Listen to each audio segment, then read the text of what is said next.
जब जब इस सृष्टि पर पाप पड़ा है, तब तब भगवान ने अपने रूपों में अवतार लिया है। धर्म की रक्षा के लिए भगवान विष्णु ने कई अवतार लिए हैं, लेकिन उनके 10 अवतार हैं जिन्हें सबसे प्रमुख माना जाता है। आज हम आपको भगवान विष्णु के इन्हीं 10 अवतारों के बारे में बताने वाले हैं। आखिर भगवान विष्णु ने यह अवतार क्यों लिए थे और इन अवतारों के नाम क्या हैं?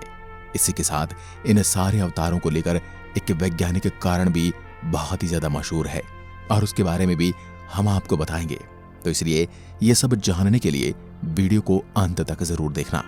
आप देख रहे हैं mystery of God YouTube channel. इस तरह की वीडियोस देखने के लिए इस चैनल को सब्सक्राइब कीजिए। नंबर 1, मत्स्य अवतार। पुराणों के अनुसार भगवान विष्णु ने सृष्टि को प्रलय से बचाने के लिए मछली के रूप में अवतार लिया था, जिसे मत्स्य अवतार कहा जाता है। कहानी के अनुसार कृतयुग में राजा सत्यव्रत हुआ करते थे। राजा एक दिन नदी में स्नान कर रहे थे, तभी उनके सामने एक मछली आती है। जब राजा ने उस मछली को अपने कमंडल में रख दिया तो राजा ने देखा कि धीरे धीरे वह मछली बड़ी हो रही है। राजा सत्यव्रत को समझ आ गया था कि यह साधारण प्राणी नहीं है। इसके बाद राजा ने उस मछली को अपने असली रूप में आने की प्रार्थना की। तभी भगवान विष्णु ने अपने असली रूप में आकर राजा के सामने दर्शन दिए और उनसे कहा कि ये मेरा मत्स्य अवतार है। भगवान ने मत्स्य अवतार में सत्यव्रत से कहा, सुनो राजा सत्यव्रत, आज से 7 दिन बाद प्रलय होगी। तब मेरी प्रेरणा से एक विशाल नाव तुम्हारे पास आएगी। तुम सप्तऋषियों, औषधियों, बीजों व प्राणियों के सूक्ष्म शरीर को लेकर उसमें बैठ जाना। तब तुम्हारी नाव डूबने लगेगी तो मैं तुम्हारी रक्षा करूंगा। राजा ने ठीक वैसा ही किया। इस तरह प्रभु ने सबकी प्रलय से रक्षा की और पौधों व जीवों की नस्लों को बचाया और राजा को भगवान द्वारा दिए गए उपदेश मत्स्य पुराण नाम से प्रसिद्ध हुए और आप चाहो तो आप इसे पढ़ सकते हैं। नंबर 2, कूर्म अवतार। धर्म ग्रंथों के अनुसार भगवान विष्णु ने कछुए का अवतार लेकर समुद्र मंथन में सहायता की थी। भगवान विष्णु कूर्म अवतार में कछुआ बनकर प्रकट हुए थे। तब देवता और दानव क्षीर सागर में समुद्र मंथन कर रहे थे तो मद्राचल पर्वत मधानी व नागराज वासुकी को नेति बनाया गया था, किंतु मंदरांचल पर्वत के नीचे कोई आधार नहीं होने के कारण वह समुद्र में डूबने लगा। यह देखकर भगवान विष्णु कूर्म यानी कछुए का रूप धारण कर समुद्र में मंदराचल के आधार बने थे। मंथन में भगवान विष्णु, मंदराचल पर्वत और वासुकी सर्प की सहायता से देवताओं और राक्षसों ने 14 रत्न पाए थे और इसी प्रकार समुद्र मंथन संपन्न हो पाया। नंबर 3, वराह अवतार। धर्म ग्रंथों के अनुसार यह बात है कि उस समय की जब हिरण्याक्ष नामक दैत्य ने इस पृथ्वी को समुद्र के नीचे ले जाकर छिपा दिया था। जब ये बात भगवान विष्णु को पता चली तब उन्होंने सबके आग्रह पर पृथ्वी को ढूंढना आरंभ कर दिया। भगवान विष्णु को पृथ्वी मिली तो दैत्य हिरण्याक्ष ने भगवान को युद्ध के लिए ललकारा। उन्होंने सृष्टि को बचाने के लिए वराह का अवतार लेकर दैत्य हिरण्याक्ष से युद्ध किया।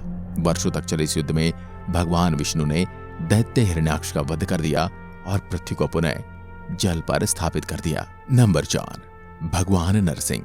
भगवान विष्णु ने नरसिंह अवतार लेकर दैत्यों के राजा हिरण्यकशिपु का वध किया था। दरअसल धर्म ग्रंथों के अनुसार राजा हिरण्यकशिपु ने ब्रह्मा जी की कठोर तपस्या की। तब ब्रह्मा जी ने तपस्या से प्रसन्न होकर हिरण्यकशिपु को वरदान दे देते हैं और उसे न कोई घर में मार सके, न बाहर, न अस्त्र से, न शास्त्र से। इसलिए वह अपने आप को भगवान से भी बलवान समझने लगा था। इस वरदान के बाद हिरण्यकशिपु ने भगवान के भक्तों पर अत्याचार करने शुरू कर दिए। उसके राज्य में जो भी भगवान विष्णु की पूजा करता था उसे दंड दिया जाता। उसके पुत्र का नाम प्रहलाद था। प्रहलाद बचपन से ही भगवान विष्णु के परम भक्त थे। इस बात की भनक हिरण्यकशिपु को लगी तो उन्हें बड़ा क्रोध आया और प्रहलाद को समझाया जाता है, मगर प्रहलाद किसी भी हाल में भगवान की भक्ति छोड़ने को राजी नहीं हुए तो हिरण्यकशिपु ने उसे मृत्यु दंड दे दिया। मगर कई कोशिशों के बाद भी प्रहलाद भगवान विष्णु के चमत्कार से हर बार बच जाते। प्रहलाद को आग में बिठाया गया लेकिन वहां पर भी वह बच गए। जब हिरण्यकशिपु स्वयं प्रहलाद को मारने ही वाला था तो भगवान विष्णु नरसिंह के रूप में प्रकट हुए और उन्होंने आधे सिंह और आधे नर रूप में अपने बड़े बड़े नाखूनों से हिरण्यकशिपु का वध किया था। नंबर 5, वामन अवतार। धार्मिक कथा के अनुसार सतयुग में प्रहलाद के पोते दैत्यराज बलि ने स्वर्गलोक को हड़प लिया था। इस पर पुनः वापस इंद्र का अधिकार दिलाने के लिए भगवान विष्णु ने वामन का अवतार लिया था। जब बलि ने ऐसा किया तो सभी देवता भगवान विष्णु के पास गए। तब भगवान विष्णु ने कहा कि मैं स्वयं देव माता अदिति के गर्भ से उत्पन्न होकर तुम्हें स्वर्ग का राज्य दिलाऊंगा। और फिर भगवान विष्णु वामन का अवतार लेते हैं। एक बार जब बलि महान यज्ञ कर रहा था तब भगवान वामन एक बौने ब्राह्मण के वेश में बलि के पास गए और उनसे अपने रहने के लिए 3 पग भूमि दान देने के लिए आग्रह किया। गुरु शुक्राचार्य के चेताने पर भी बलि ने वामन को वचन दे दिया कि मैं तुमको 3 पग धरती दान में दूंगा। भगवान वामन ने अपना आकार इतना बढ़ा लिया कि पहले ही पग में पूरा भूलोक यानी पृथ्वी को नाप लिया, दूसरे पग में देवलोक नाप लिया, तीसरे पग के लिए जब भूमि नहीं बची तो वचन के पग के बलि ने तब वामन को तीसरा पग रखने के लिए अपने सिर को आगे कर दिया। बलि के सिर पर पग रखने से वह सूतल लोक में पहुंच गया। भगवान वामन बलि की दानवीरता देखकर अति प्रसन्न होते हैं और बलि को भगवान सूतल लोक का स्वामी भी बनाते हैं। इस तरह भगवान वामन ने देवताओं की सहायता कर उन्हें स्वर्ग पुनः लौटाया। नंबर 6, परशुराम अवतार। हिंदू धर्म ग्रंथों के अनुसार परशुराम भगवान विष्णु के प्रमुख अवतारों में से एक हैं।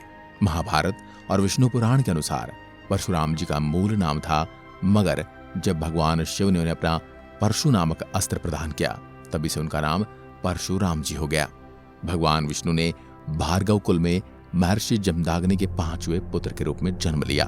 एक पौराणिक कथा के अनुसार ऋषि अपौ के राजा सहस्त्रबाहु को दिए श्राप के कारण परिणाम स्वरूप भगवान विष्णु ने परशुराम के रूप में अवतार लिया था और फिर उन्होंने सहस्त्रबाहु समेत समस्त क्षत्रियों का सर्वनाश कर दिया था।